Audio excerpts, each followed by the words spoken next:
Kagulat World. Ginulat na naman ni Alexandra Ayala ang buong tennis world. Ang ating Pinay Pride ay official na seeded number 29 sa Wimbledon 2026. Historic achievement bilang pinakamataas na ranggo ng isang Filipina sa Grand Slam. Fresh mula sa kanyang explosive grass season, patuloy na nagdadala si Alex ng Pinoy Pride sa pinakamalaking stage. Ginulat na naman ni Alex ang buong tennis world. Habang papalapit ang Wimbledon 2026, mas lumalaki ang usapan tungkol sa ating Pinay sensation matapos siyang mapasama sa hanay ng mga seeded players bilang number 29 seed. Isang napakalaking achievement ito para sa isang 21-year-old na Pilipina na ilang taon pa lamang ang nakalipas ay nangangarap lang makipagsabayan sa pinakamahusay na manlalaro sa mundo. Mas nakagugulat pa rito, marami sa mga pinakamalaking pangalan sa women's tennis ang nakaranas na ng bagsik ni Alex. Sa kanyang mabilis na pagangat sa rankings, nakapag-rehister siya ng mga panalo laban sa ilan sa mga elite players ng WTA Tour. Ang pinakahuling halimbawa ay ang kanyang malaking upset kontra world number 2 Elena Rybakina sa Berlin Open, isang panalong muling nagpatunay na hindi aksidente ang pagangat ng Pinay star.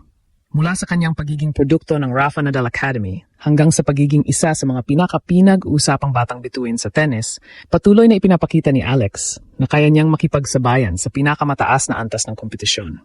Ang kanyang grass court campaign ngayong taon ay nagbigay ng malinaw na mensahe sa buong mundo. Handa na siyang lumaban sa pinakamalaking entablado ng tennis. Ngayon, nasa Wimbledon na ang mga mata ng buong Pilipinas.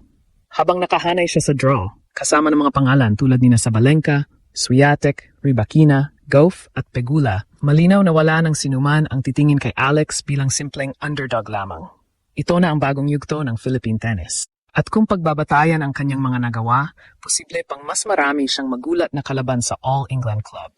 At kung titingnan natin ang projected Wimbledon seeding landscape ngayong 2026, isang bagay ang agad na mapapansin. Si Alexandra Ayala ay hindi na basta rising star lamang. Isa na siyang tunay na banta sa kahit sinong nasa taas ng rankings. Sa kasalukuyang grupo ng mga top seeds, kapansin-pansin na marami sa kanila ay mayroon ng history laban kay Alex. Aryna Sabalenka. Ang world number 1 ay isa sa pinakamapanganib na power hitters sa tennis. Wala pang opisyal na head-to-head meeting laban kay Alex, kaya nananatiling 0-0.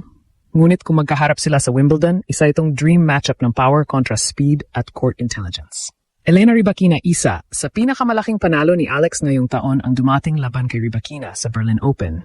Tinalo ng Pinay star ang dating Wimbledon champion sa straight sets, 7-5, 6-4, isang resulta na nagpaingay sa buong tennis world. Ito rin ang isa sa pinakamalaking dahilan kung bakit lalong tumaas ang respeto ng mga eksperto sa kanya.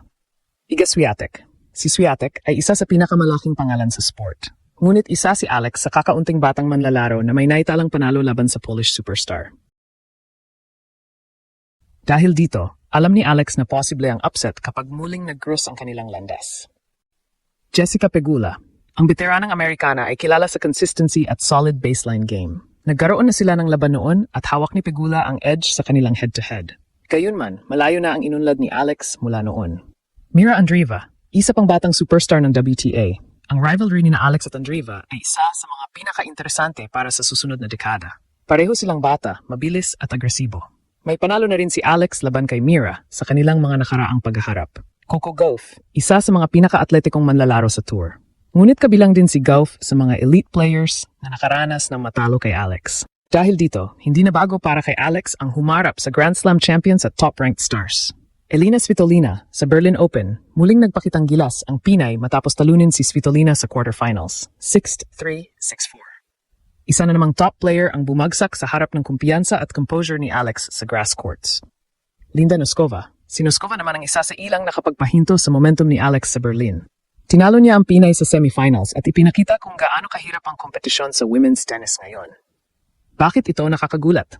Ang mas malaking larawan dito ay hindi lang tungkol sa isang upset o isang torneo. Ang tunay na nakakagulat ay ang katotohanang si Alex ay mayroon ng mga panalo laban sa ilan sa pinakamalalaking pangalan sa Wimbledon field. Hindi na siya basta prospect. Hindi na siya basta future star. Isa na siyang aktual na contender na kayang magpatumba ng kahit sinong nasa kabilang bahagi ng net. At habang nagsisimula ang Wimbledon 2026 sa Hunyo 29, mas malinaw kaysa dati na ang buong tennis world ay nakatingin na ngayon sa isang Pilipina na posibleng gumawa ng panibagong kasaysayan. Mga kababayan, matapos ang napakagandang grass court season ni Alex, marami ngayon ang nagtatanong, Hanggang saan kaya ang mararating ng ating Pinay Pride sa Wimbledon 2026? At kung susuriin nating mabuti ang sitwasyon, may mga dahilan kung bakit naniniwala ang maraming tennis observers na posibleng ito na ang pinakamagandang pagkakataon ni Alex upang gumawa ng historic run sa All England Club. Bilang number 29 seed, may malaking benepisyo si Alex sa unang dalawang rounds.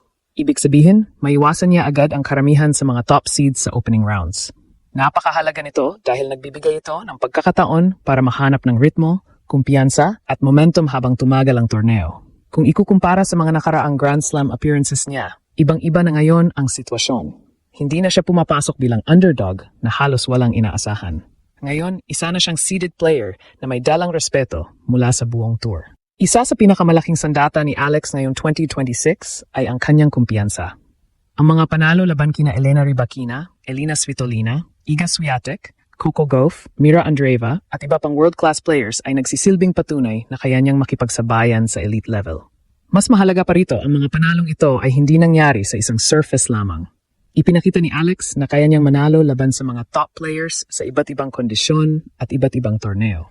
Yan ang tanda ng isang kumpletong manlalaro. Bakit delikado si Alex sa grass? Noong una, maraming eksperto ang nagsasabing mas bagay kay Alex ang hard courts at clay.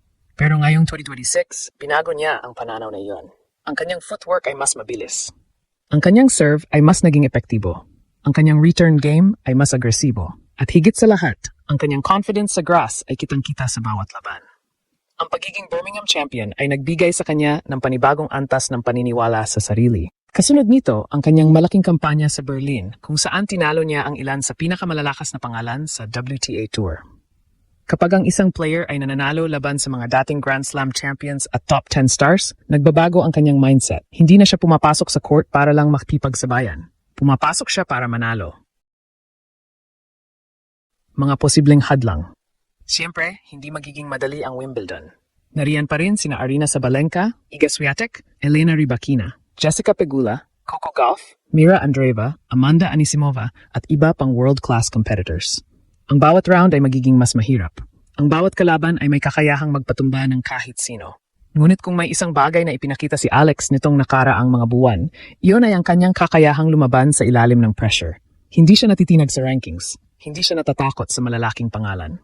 At hindi siya sumusuko kapag dikita ng laban. Ang pinakamalaking ginulat ngayong Wimbledon season ay hindi lamang ang pagiging number 29 seed ni Alex. Hindi lamang ang kanyang pag-akyat sa world rankings. Hindi lamang ang kanyang mga upset victories. Ang tunay na ginulat ay ang katotohanang ang buong tennis world ay nagsisimula ng tingnan si Alex bilang isang tunay na banta sa Grand Slam stage.